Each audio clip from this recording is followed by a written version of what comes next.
and welcome back to another exciting episode of Lives, Thrives and Mental Health Dives. I am here with the stunning Lauren Jane Calvert today. Of course, that was her full name. You may have seen her. She's actually famous, not only in the lesbian world, but she appeared on season 6 of SAS Who Dares Wins. Yeah. And I advise everyone to go and watch that because I binge watched it the other day and it took me on an emotional roller coaster, to say the least. So hello, Lauren. Hello. Nice to be here. Yeah. How are you feeling about being here? I mean, the introduction was quite the introduction for myself. I wasn't expecting all of that in the same sentence, but it came out. Yeah. Because what do you hate, Lauren? Lauren hates being introduced as a lesbian. Yeah. Even though she's 33 and she should be comfortable with her sexuality by now. I am very comfortable with my sexuality, can I just say? But, yeah. It's like when people introduce themselves as a vegan. I don't feel like you should be like, hi, I'm Lauren, I'm a lesbian. Yeah. You don't want to make it your personality. Yeah. It's like, some people, you don't go like, hi, I'm Derek, I'm a knobhead. I don't want to associate. Some people should do that. Some people absolutely, hi, I'm Derek, I'm an absolute bellend. Yeah. And that's not me. So I like to be a bit mystical. Oh, you like to be a bit mystical. Mm-hmm. Yeah. Only just people guessing whichever one. Well, now everyone knows. Now everyone knows. Out the window. So I came out as gay on the telly and then now we're redoing it on the podcast and I really enjoy that for me. Perfect. Okay, so why don't we kick things off by saying how we met? Because I actually think that's a gorgeous story. Yeah, but it's how we met or how it happened because they're two very different things. Right, okay. Well, to start off, for those that don't know, I used to work at a very famous bakery, Finch Bakery, and Lauren was a follower. I was indeed. And then I simultaneously, within a 5-year period, let's just compact that into one sentence, decided that I wanted to date women. Yeah. And you saw that journey. I did. From my Instagram. And then kind of in the recent past, I went through the dreaded first lesbian heartbreak. And if you can survive your first lesbian heartbreak, you can literally survive anything. You can survive a nuclear war. Believe me, it's been rough. Yeah. Anyway, so I went into the bakery one day in a heap. I was in tears and I was talking to the twins. That's Rachel and Lauren. Not lesbian. Not to be confused with lesbian Lauren, because now that there's 2 Laurens in my life, one has to be called the lesbian. And that's you. So I was speaking to Lauren, and I'm going to out you here. You went to Ed, Lauren's husband, for some Botox, didn't I'm not you? ashamed. I have Botox. Yeah. So you went to there for some Botox, and Lauren kind of said to me, do you know who you'd love? There was this really trendy lesbian that came for some Botox. That's the description I really want. And apparently you'd been like, random question, but is Tessa okay? Because you'd seen me off the radar. You weren't okay, and I think that's part of it, and the story was behind it, that I'd watched Tessa's journey coming out from when she came out and gay, which was total opposite to mine, because you stood at Pride in all your glory in the most offensive gay outfit. It was neon green. It was neon green, and you were like, I am gay. Yeah, well, I said I was bi at first. Oh, you're right, you said you were bi. A lot of gay girlies do that first. Yeah. It's a slow fade. It's a slow burner. Yeah. Put it on the back burner until we're ready to deal with it. Yeah. And I'd obviously watched Tessa's journey from a distance, and then I just I had this inside feeling that you weren't okay. Oh, an inside feeling. I did, yeah, I had an inside feeling, because I think some people will resonate with this, that if you ever follow people on social media, you feel like we could be friends. And I reckon, God, it would have been about 5 years ago, maybe longer. Because how old was the bakery? It's about 7 years old, so I think. Into it. So to give some context, and we've spoke about this, and it did actually make you laugh and cry at the same time. But basically, when I saw you, the bakery was getting a bit more public, and it was getting a bit more famous, and it was getting more followers. And I remember them counting up to like 20,000 and 30,000, 40,000. And then during all this, you started to do some lives and some really funny footage. There was a robotic dance with a sieve. Yeah. There was a robotic. That was iconic. Like that. That was iconic. And I often really enjoy it when it comes back up. And then there was a few incidents of arguments and polls and questions and heartbreak from men, not women. That was the old me. And then there was a moment of the famous thing of why I actually followed you was that we're going to have to talk about her, because she is the woman of my dreams and yours. And she liked my photo recently, shout out. Yes, Mish Keeks. Michelle. Yeah, I didn't want to say it before you. Hi, Michelle, if you're watching. Thank you for the like. Mish Keeks, I think it was a brother's cake. Yes, that's how we first got in contact with Mish. So you went on live. I did. And you were like, hi guys, just tuning in. And me and Francesca, my sister, were like, tuned straight in because Finch Bakery was live. Bit of a fan. Tuned in, and you were very excited to tell everybody at the bakery you were actually doing this was the biggest cake you'd done for ever. Mish Keeg's cake, brother's cake, very excited. And in the video, Michelle came on. She did. She waved and reacted like this. Hi guys. Till the day I die. And Tessa got so excited to try to run through the bakery. You actually fell over. I slipped down some steps is what I did. I clotheslined myself to the ground for Michelle. And so, still with phone intact, in the hand, you was on the floor and you just went, guys, I'm going to have to go. And buttoned the live. So me and Francesca were like, oh my God. Yeah. I think Tessa might have dislocated a knee or something like this. Yeah, no, it was serious. Yeah. And you came back on and you formally introduced what had happened, that you fell over and you were very buzzing about Michelle.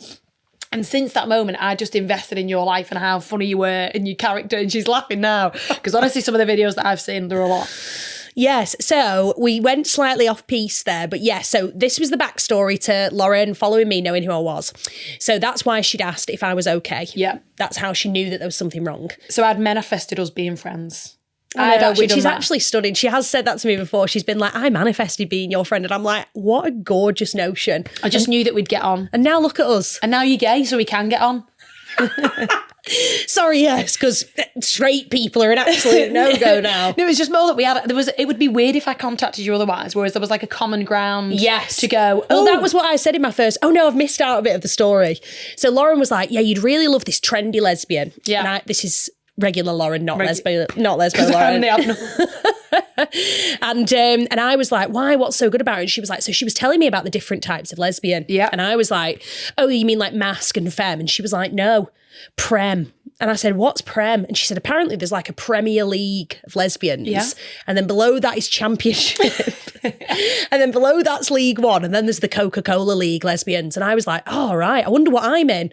And I said, what's she in? And Lauren very, very blatantly just went, she's in the prem. And I went, right. But I mean, it's down to perception, isn't it? And Lauren went, well, I thought this. But I said to lesbian Lauren, yeah, but someone might not think you're in the prem. And you apparently replied saying, well, they'd be wrong. I did actually say that. Do you know what? Fucking back yourself. That's the one thing, right? For years I didn't. And do you know what I thought? Well, I'm going to back myself. Yeah. And I give it everything I've got that day. Yeah. And to be fair, she was convinced as of me. Yeah. So I said to Lauren Finch that day, I said, Lauren Sinclair, she's married. I always forget my friends are married. I said, I'm going to message Lauren. She went, don't do it right away because she'll know we've been talking about her. So I went, no, don't worry, I won't. Messaged you right away. Yeah. And I said, hi, 2 things. 1, am I in the prem? 2, it was what league am I in? Yeah. And I didn't want to answer. And then because I didn't know what state you was in. Sorry. And the second I didn't know what mental state you were in to tell you were a Coca-Cola leaguer. Me, right. No, because I'd just been told you were going through not a great heartbreak. Yeah. And I understood that was your first one and I know how bad that can be. Yeah. So at that point, I didn't really want to get in a league and then into a league conversation with you. And then obviously you're like, can we be friends? And I said, yeah. I did say, yeah, sure. Yeah, but let's confirm for everyone listening what league I am in. Go on. You're in the championship with room for promotion. You're Lauren, in for the top spot. One thing about Lauren is she's very fucking honest. All right. And I said, so go on, what am I? And she was like, yeah, your championship. She said, but there's room for promotion. I said, okay, what could be improved? And she was like, we could improve the bod. Yeah, I did actually say that. There was a few things I said when we first met. Yeah. But you said that the personality's prem. Yeah, I did. Yeah, I did say that, the personality's prem. And that's good enough for me. Yeah. I said, there was a few things that I said to you when we first met. Yes. They were actually quite... brutal. Yeah. So she, the cat's mother, Lauren actually asked me if I wanted to go for a Nando's to talk about my heartbreak. Yeah. And I was like, yes, I do. So we met up, 2 strangers met at Nando's. Yeah, we did. And she was like, so go on, how long's it been since this breakup? And I was like, oh God, what's it been now? 3 weeks? And Lauren was like, okay. And have you accepted that she's already shagging somebody else?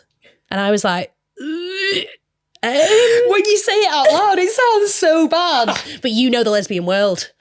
Yeah, I do. It's been a long time. Through experience. Through experience would be the word, yeah. And I was like, I don't think that that's true. And Lauren was like, stay tuned. Stay tuned. And we have stayed tuned. Anyway. But in that conversation, there's a few things going on. And when we said about improve, the things to get into the prem was the bod. The bod. And you've now started... a wonderful fitness journey. My exercise journey. So something else to know about Lauren, which isn't shocking considering she went on SAS. She used to compete in CrossFit. Yes. Didn't you? And she's got the body of a Greek goddess as well.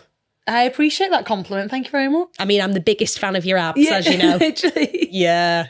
But no, so I used to compete in CrossFit. Yeah. Long time, semi-retired, swings and roundabouts now. Not that retired though, are you? No, not that retired, no. Because when we went to CrossFit the other day, when I was dragged there, you won the workout. Yeah, I did run the workout. I enjoy going, if I win anyway. What did I do? I was working out by the mop bucket. The mop bucket full of bleach that nearly blinded you. I was hoping it was going to knock me out, to be honest, and I wouldn't have to finish the workout. And to be honest though, coming to my gym was a big step. Right. And then you have continued your exercise since. I have. You've been committed to all the classes and going to new gyms. It's groundbreaking. Everything hurts. Everything in my body hurts. But we are a step closer to having a... Prem. Prem lesbian. So stay on my journey and see me promote this season. Well, the season ends in a month, so we've got to keep going. Fucking hell, it might be next season. I'm not sure how much fucking progress we can make in a month. As much as I'm a lesbian, I don't watch football, so it might end next season. You don't watch lesbian football? I mean, women's football, sorry. I can't wait for that to be noted. Sorry, I'm going to get so much hate for that. No, do you know what? I've been to watch a bit of football more recently. I stopped playing football when I was like 2021, but I've not really watched it I'm since. not like an avid football fan, but I do enjoy going to a game. Yeah, I'm not. Are you not? No. Since Alan Shearer retired, I don't. But your type of girl tends to be more girly, doesn't it? Whereas I tend to be... an understatement, wouldn't it? Yeah, but I tend to be in more of a girl with like big dick energy. Well, no, it's more... They look more masculine. Yeah, but I don't like them too masculine. I still like them to look like a woman, but like edgy tomboy woman. Yeah. Is mine. Tomboy's a really good way. You're like a good looking tomboy, don't you? Yes. Whereas that's I exactly like a what I power like. femme. Yeah, you do. Like Lauren likes them to wear like a suit. Talk to me about Saran Jones. Oh, is that a bit of you? Saran Jones, Jennifer Aniston. I thought you'd be a bit of a Zendaya girl. Yeah, I am. I just like them. You know, when you look at someone and they go, "Oh, they've got something about them." That's the kind of that's the kind of vibe I enjoy. Yeah, I know what you mean. I also think that sometimes I'm attracted to someone's persona. Like your sister, as an example. About this. Lauren's sister's not really my type, but just being around her, sometimes I think, am I attracted to this? You actually melt around Francesca. She's a sensual woman. Yeah, I mean, I don't look at my sister in that way, but I can imagine what you mean. I'm glad. Because this would be Jeremy Kyle but not Lives, Thrives and Mental Health. This is like, though, the whole Chriselle and G-Flip. Yeah, right. You like that little pairing, don't you? No, I just think, I actually do, because I think it's amazing that she was straight for 30 going on 35 years, this woman, and obviously she'd had a bit of heartbreak with men, and I don't mean that she'd had a heartbreak and she decided to leave it because she wasn't happy. Yeah. And then this girl that's, masculine, she enjoys not disclosing her sexuality. It's a girl. I think they're non-binary. Yeah, she's non-binary, so she doesn't enjoy disclosing her sexuality, and this is who she is. She's not a she, she's non-binary. Oh, sorry. Sorry, everyone. Lauren's not as woke as me. So she's they are non-binary. G-Flip. Yeah. I'm going to call her G-Flip. I'm going to call them G-Flip.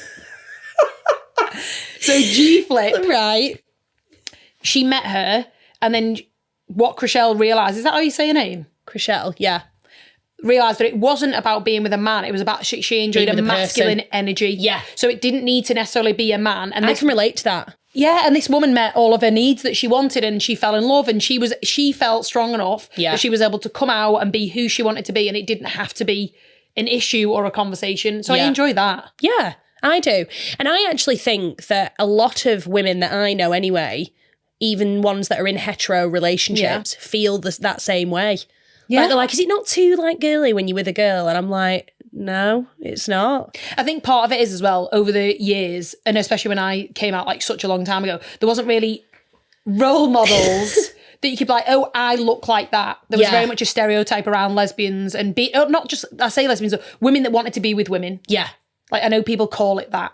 Even your coming out journey was totally different to mine because it was years apart. Yeah. Like, so a girl touched Lauren's leg on a coach and Lauren had an orgasm. No, it didn't. That is so strong.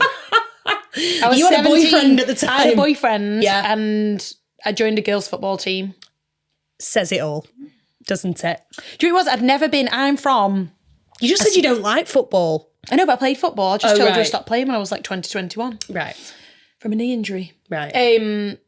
But I was from a small town, like northern town. Like I did not know any gay people. I'd never been around gay people, gay men or women. So the same sex relationships didn't exist to me. I was aware they existed, but then I didn't even think I fancied men, but I didn't know I fancied women either. Right. Because it had never been talked about. Like our sexual education classes was very much man, woman, get married, agreed, sex, all that sort of stuff. So then when I joined a football team, and I would say of the 20 people in the squad, 18 of them were gay. Yeah. And I was like, bloody hell, kid in a candy store, weren't you, love? I was a chick. Bet you passed round, weren't you? Like a little lollipop. Like fresh meat. Were you?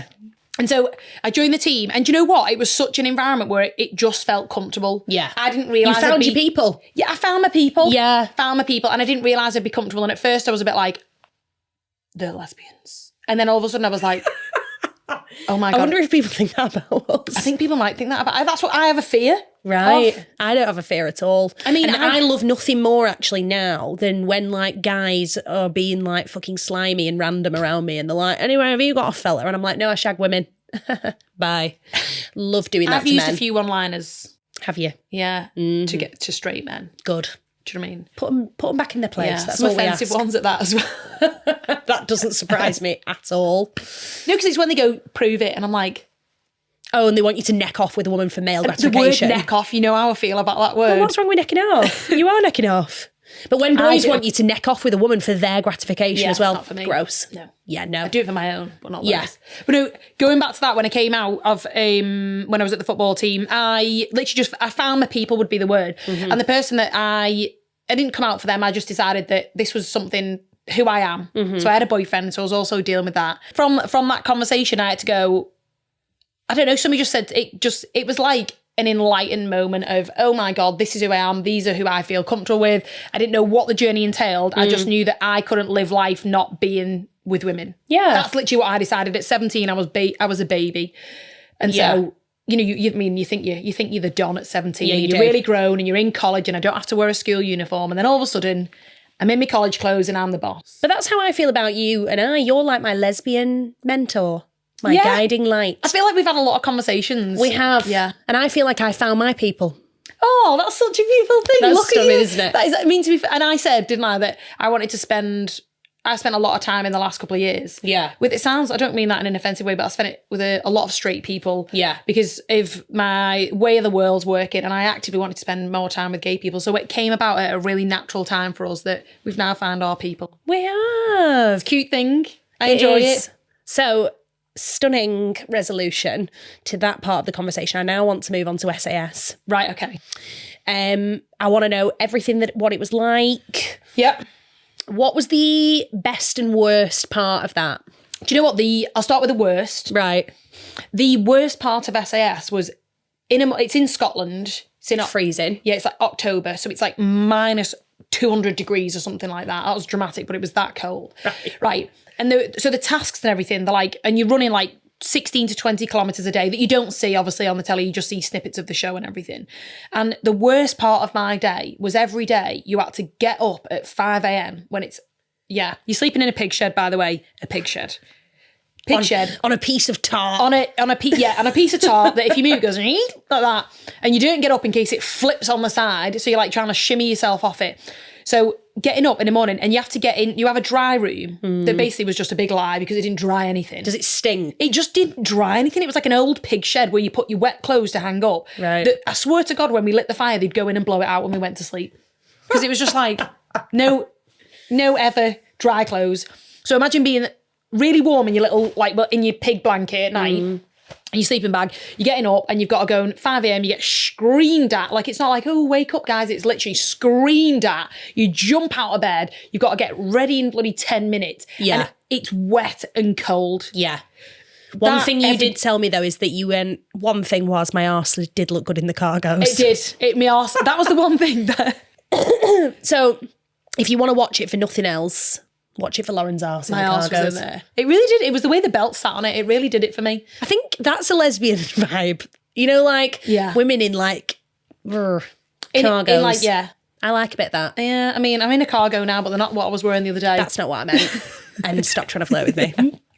This is what That's she another does. thing. This is what she does. When lesbians are friends, we're not shagging. Oh yeah, we get asked that all the time. People are like, so Lesbo, Lauren, you two. Yeah, that's scissoring. I think they got the euphemism. And I'm always like, no. But no, that was the worst bit. Was literally that experience. It was so cold, and it was like a mental thing of knowing that wet underwear. So it wasn't just wet; it was pants, knickers, bra. Everything was soaking wet and like -10. It sounds awful. You've got to get naked, get dressed, and on every time it was like I was literally, and everyone was dithering. Like no one spoke in the morning because everyone was so fuming. You had to put wet socks on, and there's wet now shoes. to you anyway, love. Is there? Honestly, and I was even slimmer when I was on the show. God, you must have been I disappearing. mean, I'm surprised I didn't fall through a grid on one of the runs.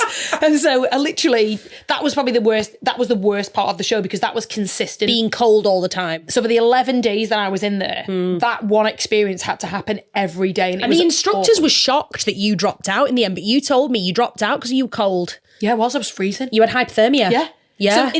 So you could have carried on with the task, but you had to drop out because you were literally like... Well, in the moment, jittering. That was the best and worst part of my journey was that the second that I went, because basically I'm petrified of open water and the dark. And the task was, if you watched it, obviously, you have to go underneath the buoy and no one else was confident swimmers. So I was like, I'll go underneath. And basically you had an air pocket like that and it was pitch black to breathe and tap the boat and they'd flip it up. But I was submerged in water with a breathing gap like this, losing my mind. Gets flipped up and it was like, oh my God, I did it. The one thing that I've been petrified of, I did. And then obviously when we stood on the side, the temperature was plummeting because we was in a wind tunnel. And honestly, when I say hypothermia, I said I felt like my feet had snapped off and I was running on broken limbs when they tried to ask me to run. I love the way that Lauren describes things because I do the exact same. I was like, over and above. No, they were like, and they would actually go in, need to know, warm number 7 up. That was my number 7. Sorry, I heard that in the thingy. They were like, help number 7, she's struggling. You stood there like... Struggling, I was blue. A dog shitting glass. I was blue. And they were like, run. I couldn't even put one foot in front. And when I tried to run, I honestly felt like the bottom half had snapped off and I was trying to run. I couldn't even feel my feet attached to me. And he went to me and, thanks, and he went, listen, you're going back in that water, number 7. And I went, I'm not. And I gave him a band. Fucking not. And I thought, I'm going home. Yeah, because you tear it off and then he goes, it snaps back to him in like the studio and he goes, I'm surprised by that. He does, yeah, he was. There was. And because she's strong-willed, Lauren. Yeah, 2 of the DSs ran out the water and were like, what are you doing? Put your band back on. And I was like, I am going home. At that moment, I decided that I need to go home because they were talking to me and I've never experienced it before where I was that cold that I thought I was responding to him and nothing was coming out. My God, maybe you were half dead. That's literally. So they were like, are you okay, number 7? Talk to me. And in my mind, I was like, I'm cold. But apparently I was saying nothing. So they stripped me naked. Might have to get you cold in future. Shut your gob a bit. I was stripped naked. Never bloody shut you up, love. Redressed, and I'm there. Another thing you weren't a big fan of was the gas, was it? Oh no, I knew you was going to bring... I did actually laugh at that bit. No, so I wish you were like, you were literally like, get me out. There was a context to this, and we spoke about this, and I got irate about it last time, was the fact that we were given a mission to not take that mask off. Yeah. And I run into that thing and they say, take it off. So I argued the toss. Yeah. Because I'd been told that... Did you think it was a mind game? Yeah. Ah, right. So you thought... I'm not taking it off. And then you took it off and he almost ripped died. It off my head. Did he? Yeah, he was like, get that off. And I was like, obviously, I'd give a good go because I don't like to be told in that scenario when you're trying to abide by the... Because if you don't abide by the rules, you get punished. And yeah. I was like, I'm not up for punishment here because I'd already ran 5K in a gas mask. I don't need any more. Yeah. So I was like, well, I'm not going to do that. Like, I don't mind authority. Someone tell me I'm going to follow your instructions. So it was very confusing. Obviously, I was very tired. Took the gas mask off. And the thing is with gas, yeah, have you ever been CS gassed before? Have you ever been gassed? You've been pepper sprayed? Why would I have been gassed or pepper sprayed? Can we just ask that? Me? Oh, God, yeah, all the time when I go to the lesbian riots. When I'm down at the LGBT riot. Why does it have to be at a lesbian one? Because what other riot would I be going to? A knobhead one, probably. It's a twat convention. Come on! So basically, with pepper spray, there's a certain percentage that are actually immune to it. Oh. So people have different grades of how bad the reaction is. So some people are really bad, and some people are not that much, and some people don't have any reaction to it at all. Okay. And of course, my mum has no reaction to it at all. Of course, me, I was at the far end of reaction. I felt like I was going to die. And Billy, one of the DSs on literally said, the only way I can explain it, when you watched it, said, it feels like you can breathe, but you're being choked alive. And that is the only way. I'm not kidding. No, I don't think you are. I'm just laughing out of nervousness because it sounds awful. It was awful. But it was an amazing experience. And I think that the one thing I learned was that you have everything you need already. It's just about meeting the people that you need to bring the tools to the front and you trust in your own ability. Is it the hardest thing you've ever done? Yeah. Even harder than CrossFit? Yeah. Is it? Even harder than all the getting the ick of every lesbian you meet? I mean, get rid of a few girlfriends was hard, but it wasn't as hard as the SAS. No, I think, do you know what it was? It was more the fact that I wanted an experience that not anybody else could get. You're that though. You love experiences that no one else, like you enjoy taking up things. Do you know what else I love as well? Characters. Like I love meeting a person that's a bit off the wall that not everyone likes usually. I remember, this is just such a random story. I went on a date in London with a guy and... Are we talking about, okay, guys. Yeah, and this was... going back a few years. And he was like, do you mind if we meet my friend and this girl he's bringing? And I was like, no, that's fine. So we went to this rooftop bar and this girl that his friend had brought, her name was like Catalina. And I can only describe her as like Euro trash. Oh, right, okay. So what a compliment that is. She kind of had like very fried, short, bleached hair with 28-inch extensions clipped in, but like, there was no seamless join. She had a neon pink dress on that was like, painted on. And she was smoking pink cigarettes with diamante heels. This was the middle of the day. And everything she said, she'd be like, you and me, darling, you can just tell her me and you are just, we're good people. And I was sat there and the guy that I was on a date with was like, I can't stand Catalina. And I was like, I fucking love her. Is it characters like that I'm drawn to? I don't know why. I love them. Is it more because they own who they are? Oh, God, yeah. I could see someone walking down the street in a purple wig and a pink thong. And if they were like, yeah, and what, and owned their shit, that for me, I'd be like, I like that person. You should come to London because that is prevalent? That is literally, people really own the shit. I love that though. Yeah. And I love it even more as well when like there's a person that not everybody likes. I know that sounds really random, but some people are like, they are a lot. And I think, perfect. Yeah. Because that's how people describe me. They do. Do you know what the thing is? And I think that's one thing that we've spoke about before. Yeah. That people will say, you're a lot. They'll say, I'm a lot in the way that we are. But then it's mad because when you get the same energy together, I don't feel like you're a lot. No. And I don't feel like... Do you know when we became friends and we started talking your stories and stuff? Like I'm like, I enjoy that energy because it meets it at a certain point. Yeah. And I think that you can struggle around people that say you're a lot. So I appreciate when I meet someone that's like, you absolutely own who you are and you really don't care. And do you know what the irony is? Most people that have told me in my life that I'm a lot are straight men.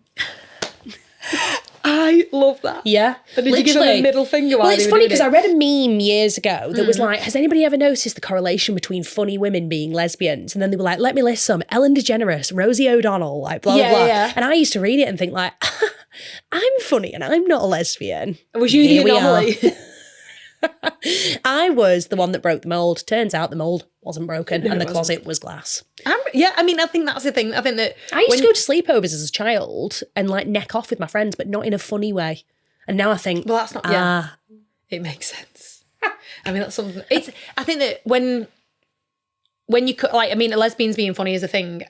I don't think every lesbian's funny. I think I've met some that are not funny. Yeah, but I think that when you've got confidence in yourself because you've had the confidence to come out and go against something. Yeah. That you do have all the confidence that you can be a certain way and you can be funny and you can be jovial and you can embrace who you are. Well, I think that my comedic side, and I don't want to give too much credit to straight men, but I think that I mirror straight men. Like I can have lad banter and I swear like a sailor, especially when I've had a drink. Yeah. And I think they see that and they think, oh, I don't like a girl doing that. Whereas to me, I'm like, I'm going to fucking do it anyway because I'm funnier than you or whatever. But I think that's why women like me. Yeah. No, it is. And I think it's a northern woman thing as well. Oh, yeah. There's such a thing around being northern woman and being gay and that embrace. Because I call it, we've said this before, lads. Yeah. Like when lads laugh a certain way and they are a certain way, I can get involved in that. I have a lot of male friends, like that I actually do enjoy their company for what it is. Yeah. But I also love taking myself away and being like with women. And I don't just mean in a romantic way, I love my girl time as well. But like I have literally been at tables before at dinner with like couples and men have said to me like, you really don't want to swear that much. It's really unattractive. And I've been like, change tables then. Yeah. That's mad, isn't it? I think that I have a lot of female friends, like straight, gay, like of all kinds. And I have everyone on the spectrum. Yeah, and I have a lot of, I only have a couple of gay male friends. Very selective on that one. Oh, see, I've been an absolute fruit fly since a very young age. Yeah, you have. That would be a really good way to, you are a fruit fly. Yeah, I am. Yeah. Well, I used to use the term FAG, HAG. I'm not going to say it because it's now a derogatory term. But I used to use that term. And then a friend of mine who's a gay man was like, don't say that. It makes you sound like, you know, you're a piece of shit. He was like, you should be a fruit fly. So I said, fine, I'll be a fruit fly. But I was like a child of the stage. So I did like ballet tap and I did drama from a young age. And typically, not to sweepingly generalise anybody, but the boys that I was doing those classes with came out as homosexuals. And that's fine. And that's okay. It is. And I'm happy for them. And I think it's mine. I was totally not that. I just played football. Yes, you were a sporty chick. I was a sporty chick, but then I flipped on its head. And when I found who I was a lot more femme. And I worked in a gay club. How was that? Do you know what? Some of the best times of my life was working in a gay club. I bet you got pounced on, didn't you? No, there was rules and regulations to that. Was there? Yeah, you wasn't allowed to intervene with the customers or like get involved with them or anything. It used to just imagine getting involved with a woman over the bar and so a you weren't girlfriend's allowed to bring your strap to work. That is literally, I knew you were going to bring it up. I knew you were going to bring it up. So me and Lauren have this debate because in Lauren's eyes, I am what's known as a baby lesbian. Shit, No, don't say it. I've never said that. Right, okay. You think I'm fresh meat? No, I don't think you're fresh meat. Right, okay. I said, we were talking about it, and when we've had conversations, either I'm a fucking dinosaur lesbian. You are. Yeah. It's time to address that. You are a lamb lesbian, if we're going to give it that. Because you have just come out the lesbian womb. Right, 3.5 years ago, Yeah, 3.5 years ago. I love that it gets longer every time we speak about it. Does. It was like, because the months are ticking. Because the months are ticking. And I've been gay for like 16 years. All right, do you want a badge?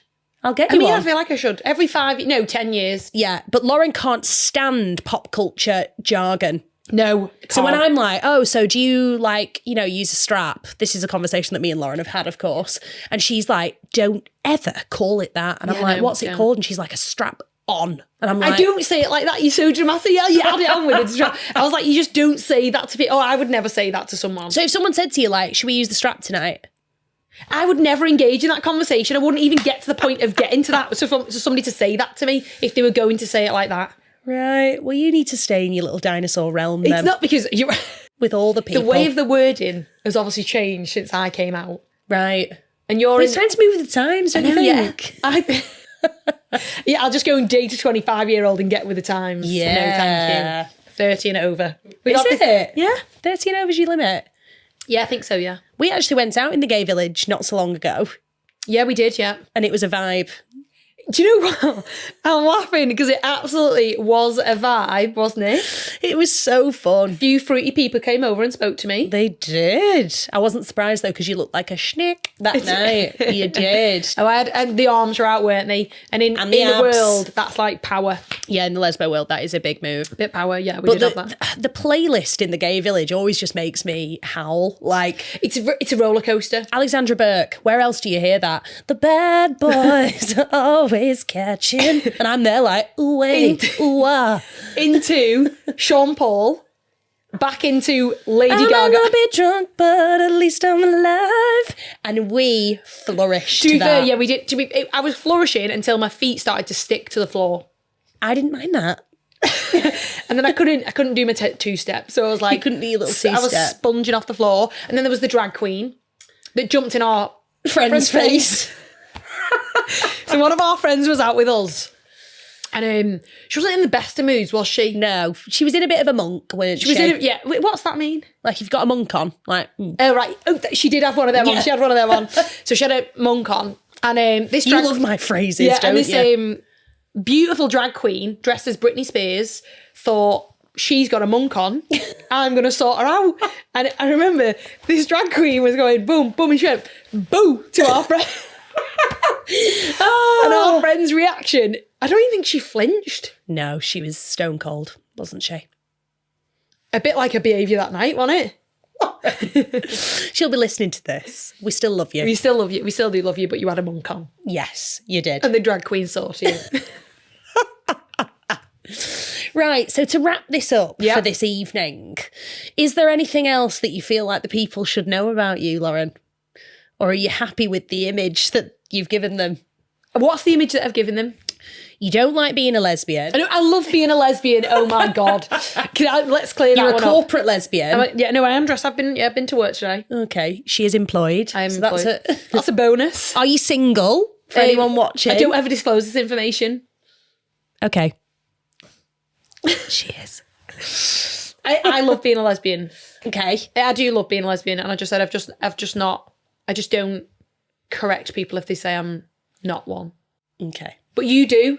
Yeah, I do. Yeah, you do. When people say to me like, "Oh, are you seeing any special lads?" I'm like, "Or ladettes." Yeah, literally you do. Yeah. And then I'm trying to think, I don't think there's anything. Is there something that I've missed out that you want to bring up? No. Are you sure? I just wanted to know if you were happy with the conclusion. SAS, CrossFit, how we met, the lesbian world, the trials and tribulations. The trials and tribulations. I mean, we could that could be about 10 episodes, that one. It could. Let us know if you'd like to see Lauren back, or alternatively, if you've had enough of her. And thank you very much for listening. We shall see you next time.